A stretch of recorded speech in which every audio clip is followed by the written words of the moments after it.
জিম্বাবুয়ের সঙ্গে সিরিজ বাংলাদেশ দলের জন্য একুল এবং অকুল দুকুলই হারানোর মতো।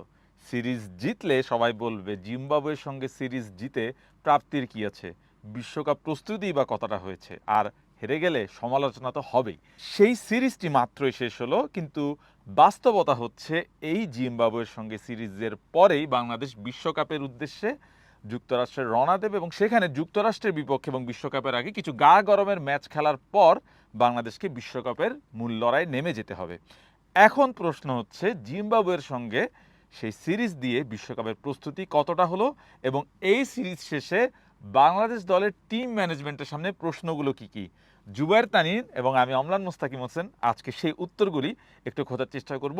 এই সিরিজের পর আসলে যে প্রশ্নগুলো বাংলাদেশ ম্যানেজমেন্টের সামনে আছে সেগুলো তারা সলভ করবে কিভাবে।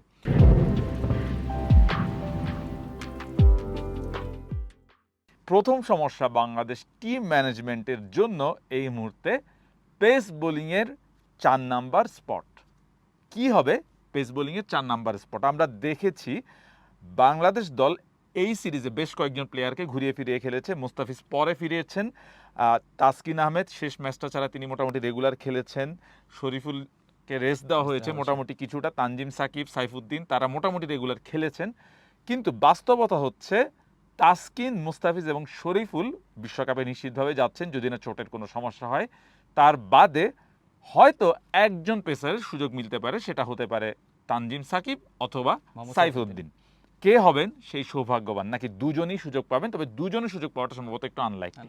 তানিনের কাছে একটু চলে যেতে চাই যে ফোর্থ বোলিংয়ের স্পটে বাংলাদেশের যদি এই দুজন কন্টেন্ডার থাকেন, আমরা দুজনের নাম বলছিলাম তানজিম সাকিব এবং সাইফুদ্দিন, তাদের পারফরমেন্স জিম্বাবুয়ে সিরিজে কেমন ছিল, এই সিরিজে কার বেশি লাভ হলো এবং এই সিরিজে কার বেশি ক্ষতি হলো?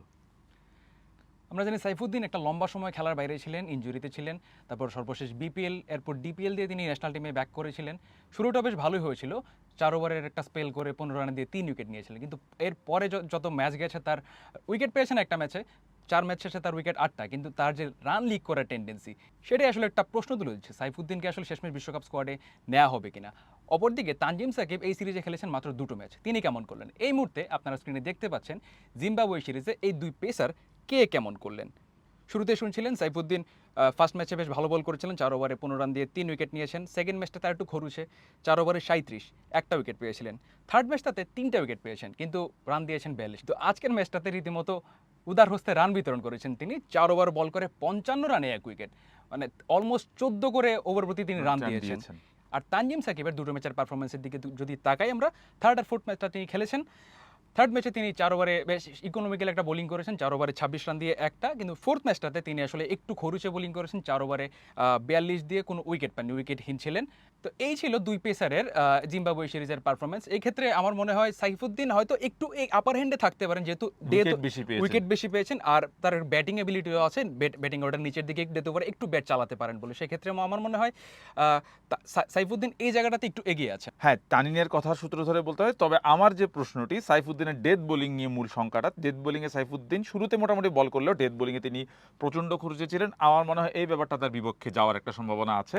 আর তানজিম সাকিবের একটা এক্স ফ্যাক্টর হচ্ছে তিনি তিনি যেহেতু একটু হিট দ্য ডেক বোলার, কিছু কিছু পিচে তার বোলিংটা বেশি কার্যকরী হতে পারে, সেক্ষেত্রে একদম পিওর বোলার হিসেবে আমার মনে হয় তাকে চিন্তা করার একটা সুযোগ হতে পারে। তাই এখন আমি বলবো দুজনের পারফরমেন্স হয়তো বিবেচনা করলে এখনও 50-50 কল, তবে আমি তানজিম সাকিবকে এখন এগিয়ে রাখতে চাই। এখন আমরা 2 নাম্বার প্রশ্নে চলে যাব যে এই সিরিজ শেষে বাংলাদেশ দলের জন্য আরেকটি বড় যে সমস্যা, সেটা হচ্ছে ওপেনার সমস্যা।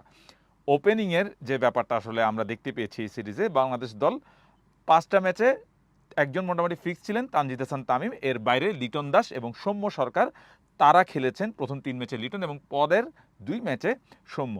এখন তানিনের কাছে আমি আসলে জানতে চাই সিরিজ শেষে পারফরমেন্সের বিচারে আসলে শেষ পর্যন্ত আমরা যদি টি-20 বিশ্বকাপের কথা বিবেচনা করি সেখানে এই 3 জনেরই থাকার সম্ভাবনা আছে, কিন্তু প্রথম একাদশ যদি বিবেচনা করি তাহলে আসলে কি হতে পারে ভার্ডিক্ট আপনার, বা কী রকম পারফরমেন্স ছিল এই 3 জনের? জিম্বাবুয়ে সিরিজে ওপেনারদের মধ্যে সুযোগটা সবচেয়ে বেশি কাজে লাগিয়েছেন আসলে তানজিদ হাসান তামিম। একটা দুর্দান্ত 50 দিয়ে শুরু করেছেন। এই মুহূর্তে আপনারা স্ক্রিনে দেখতে পাচ্ছেন আমাদের তিনজন ওপেনার খেলেছেন এই সিরিজে, তাদের ইনিংসগুলো। তানজিদ তামিমের কথাই বলি, 67 রানের ইনিংস দিয়ে শুরু, টি-20 ডেবু ছিল তার সেটা, এবং জয় দিয়েই সেই ম্যাচটা রানিয়েছেন। পরের ম্যাচটাতে 18 এবং থার্ড ম্যাচটাতে 21।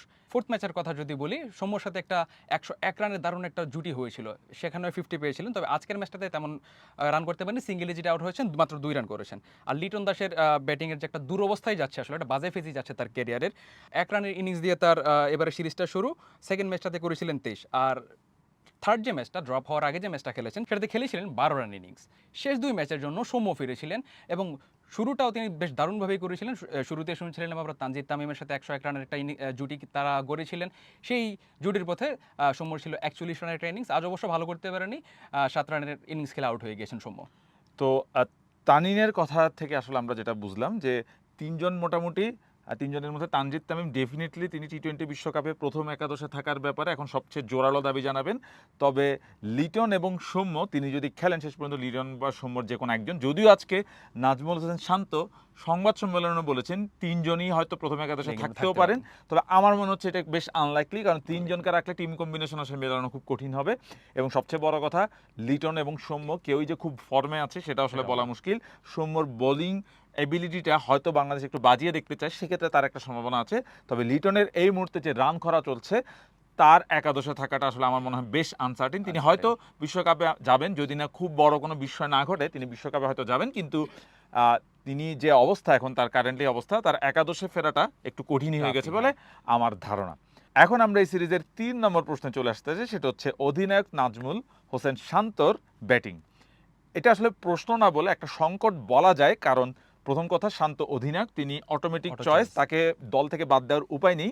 কিন্তু এই সিরিজে তার যে পারফরমেন্স তানিন, তাতে আসলে কি বার্তা দিচ্ছে, কেমন ছিল এই সিরিজে আসলে তার পারফরমেন্স?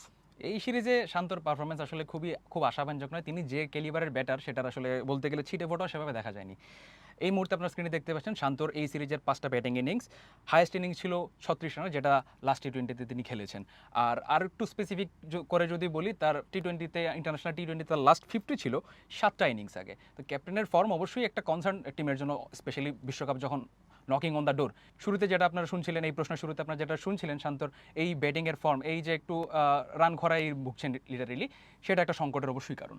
আর তানিনের কথার সূত্র ধরে একটু যোগ করে দিতে চাই, শান্তর স্ট্রাইক রেটও কিন্তু একটা বড় চিন্তার কারণ আমরা একটা স্ট্যাটে জানি শান্তর এই মুহূর্তে টি-20 বিশ্বকাপে যে দলগুলো খেলবে তাদের অধিনায়কদের মধ্যে one of the lowest strike rate হচ্ছে শান্তর।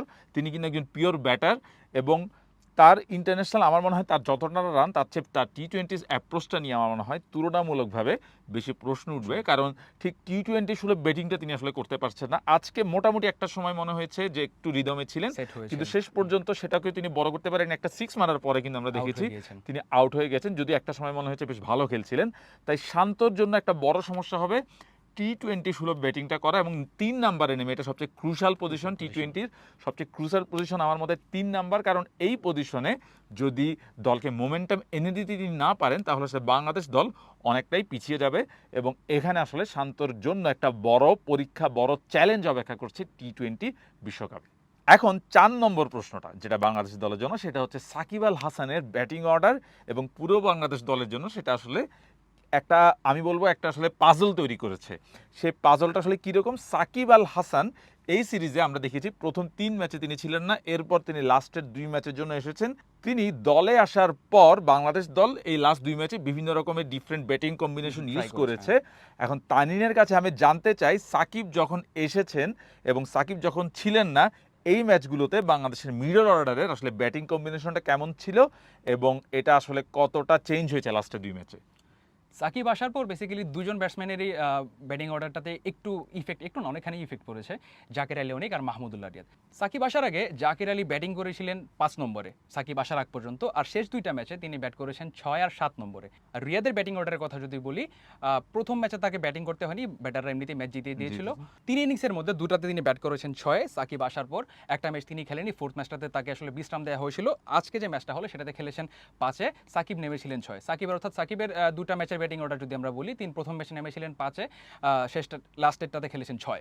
এখন যে প্রশ্নটা সেটা হচ্ছে তানিন যেটা বললো সেটা থেকে যদি আমরা বুঝতে পারি তাহলে আমাদের মিডল অর্ডার অপশনগুলো সাকিব, তাহিদ হৃদয়, মাহমুদুল্লাহ এবং জাকের আলী। এখন এখানে যদি এই পজিশনগুলোতে যদি 4, 5, 6, 7 নম্বরে তারা যদি খেলেন তাহলে কিন্তু বাংলাদেশ দলের জন্য একটা বোলিং অপশন কমে যায়। আচ্ছা। কারণ 8 থেকে 11 পর্যন্ত 4 জন বোলার নিলে একটা বোলার শট থাকে, অবশ্যই সাকিব সেই বোলারটি হবে, কিন্তু বাড়তি কোনো বোলিংয়ের আসলে কোনো থাকছে না। অপশন থাকে না। হ্যাঁ, সৌম্য একটা অপশন হতে পারতেন, কিন্তু এই সিরিজে তার বোলিংটা আসলে সেরকম বাজিয়ে দেখা হয়নি। তাই সাকিবকে ধরে নিয়ে বাংলাদেশ দল যদি 6 জন বোলার নিয়ে নামতে চায় সেক্ষেত্রে আসলে একটা অপশন বাংলাদেশের জন্য হতে পারে, যদি নাজমুল হোসেন শান্ত ওপেনিংয়ে চলে আসেন সেক্ষেত্রে বাংলাদেশ দলের জন্য একটা অপশন খুলে যেতে পারে,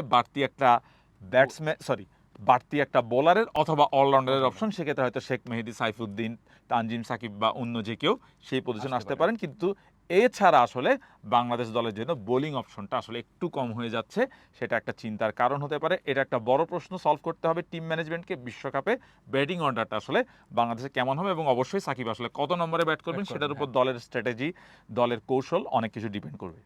এই 4টি প্রশ্ন ছাড়া আসলে বাংলাদেশ দলের জন্য আরও অনেক প্রশ্ন হয়তো অপেক্ষা করছে সামনে। সেই প্রশ্নগুলোর আগে সবচেয়ে যেটা প্রতীক্ষার প্রহর সেটা হচ্ছে বিশ্বকাপের দল ঘোষণা। সেটা আমরা এক্সপেক্ট করছি খুব তাড়াতাড়ি হয়ে যাবে।